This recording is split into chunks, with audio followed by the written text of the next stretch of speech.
शाम एक किसान। ये कविता एक रूपक है। इसके कवि सर्वेश्वर दयाल सक्सेना जी हैं। कविता रूपक इस संदर्भ में है कि इसमें शाम को एक किसान के रूप में दिखाया गया है। किसान के रूप में और किसान के आसपास की जो ज़िंदगी है उसके रूप में दिखाया गया है। कविता शाम एक किसान। आकाश का साफा बांधकर सूरज की चिलम खींचता बैठा है पहाड़। घुटनों पर पड़ी है नदी चादर सी। पास ही दहक रही है पलाश के जंगल की अंगीठी। अंधकार दूर पूर्व में सिमटा बैठा है भेड़ों के गल्ले सा। इसका भावार्थ है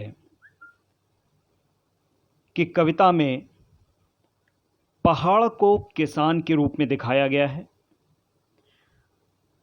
मानो वह किसान घुटने मोड़े बैठा है, जिसके सामने सूरज है और सूरज की कल्पना कवि ने मानो चिलम के रूप में की है। चिलम जिसमें तंबाकू डालकर उसमें आग भरी जाती है। किसान रूपी पहाड़ के सिर पर मानो साफे की जगह आकाश बंधा हुआ है।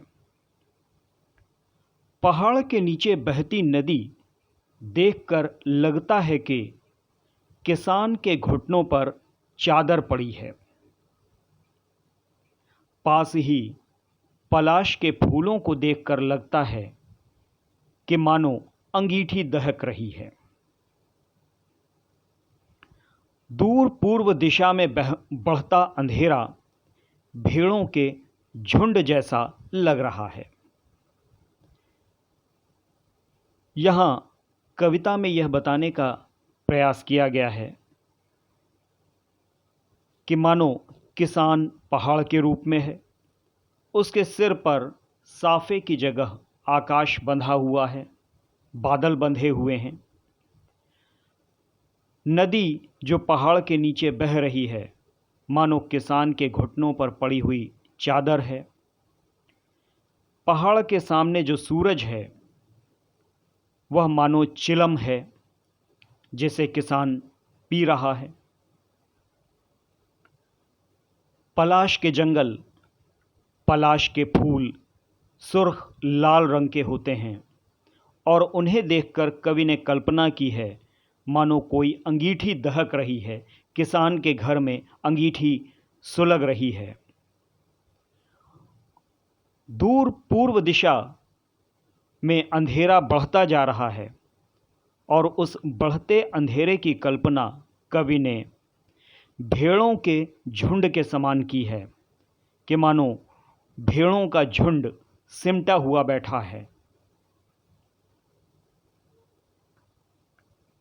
अचानक बोला मोर, जैसे किसी ने आवाज दी, सुनते हो? चिलम औंधी, धुआं उठा, सूरज डूबा, अंधेरा छा गया। अचानक मोर के बोलने से लगता है मानो किसी ने आवाज दी है, सुनते हो? कवि की कल्पना है कि शायद किसान की पत्नी ने घर के भीतर से आवाज दी, सुनते हो? पत्नी की आवाज सुनकर किसान हड़बड़ी में उठता है। उसके हाथ से चिलम औंधी हो जाती है, उल्टी हो जाती है, या किसान उस चिलम को औंधा कर देता है, बुझा देता है। मतलब सूरज डूब गया है और चारों ओर अंधेरा छा जाता है।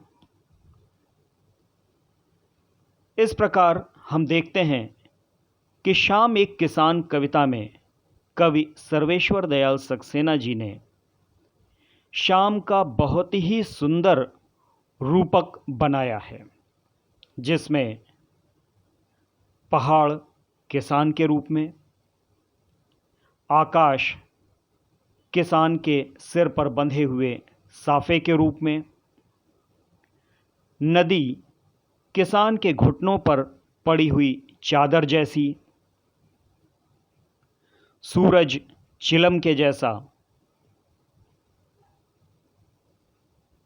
पलाश के जंगल दहकती हुई अंगीठी जैसे,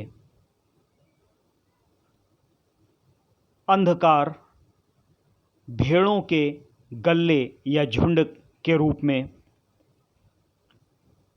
मोर की आवाज़ मानो किसान की पत्नी की आवाज़ हो, अंदर से पत्नी की आवाज़ आती है, किसान चिलम को औंधा देता है, यानी सूरज डूब जाता है और अंधकार हो जाता है। इस प्रकार कवि सर्वेश्वर दयाल सक्सेना जी ने शाम का किसान के रूप में, किसान के आसपास के वातावरण के रूप में बहुत ही सुंदर रूपक बनाया है। शब्दार्थ देखते हैं हम। साफा पगड़ी, चिलम जिसमें तंबाकू रखकर आग भरी जाती है, दहकना सुलगना, पलाश लाल रंग का एक फूल, सिमटा इकट्ठा, गल्ले समूह या झुंड, औंधी उल्टी।